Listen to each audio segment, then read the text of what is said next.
প্রশ্ন, যেটা হচ্ছে একটা ছবি নিয়ে অনেক আলোচনা হচ্ছে, যে ছবিতে আপনি ছিলেন, পাইলট ভাই ছিল, নাজমুল ভাই ছিল, তারপর বিসিবি একটা মেল দিয়েছে, সব কিছু মিলে আপনি এই পরিবেশটা নিয়ে কী বলবেন? সাংবাদিকদের সঙ্গে আমাদের যে সম্পর্ক খুব ভালো ছিল আপনার আমার মনে হয় সম্পর্ক তো অবশ্যই এখনও ভালো আছে, আমি কখনোই মনে করি এটা খারাপ। আর ছবিটা আমার মনে হয় কিছু এআই করা হয়েছে ছবিটাতে, আসলে এরকম কোনো সিচুয়েশন হয়েছে আমাদের তো absolutely it was a conversation, যেটা পাইলট একাধিকবার আপনাদের যার সাথে কথা হয়েছে, আমিও বলেছি।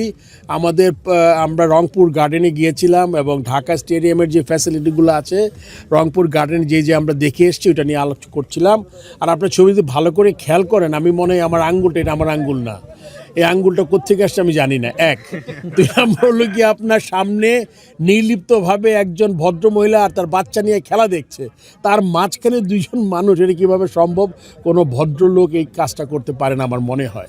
সো এইটা এখানে আমি শেষ করে দিচ্ছি, এটা আর কোনো সম্পূরক কোয়েশ্চেন নাই। আপনাকে বলে দিচ্ছি, আপনার ছবিটা নিয়ে আমার সন্দেহ আছে। আর ছবি যদি কোনো কারণে কোনো পর্যায়ে যদি হয়ে থাকে, কারণ আমরা কথা বলার সময় তো হাত আর বন্ধ রাখতে হয় না, হাত চলতে থাকে, সো ওইটা যদি হয়েও থাকে, আমার মনে হয় এটা খুব সম্ভবত এটা বানানো একটা ছবি। ঢাকা প্রিমিয়ার লিগ নিয়ে কোনো আপডেট আছে কিনা, ওটা নিয়ে একটা শঙ্কা আছে। আমার মনে হয় যে আমি সবসময় আগের মতোই বলছি, ক্রিকেটটা খেলার মাঠে থাকাটা খুব জরুরি।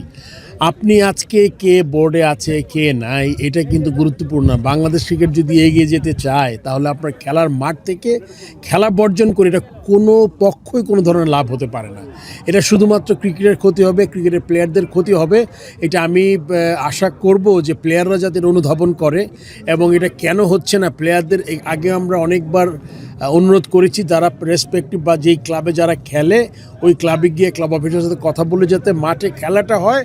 প্রতিবাদের ভাষায় খেলা বন্ধ করে কখনোই হতে পারে না। আমি মনে করি যে খেলাটা মাঠে থাকতে হবে, তারপর আপনি যা করার যেটা করেন।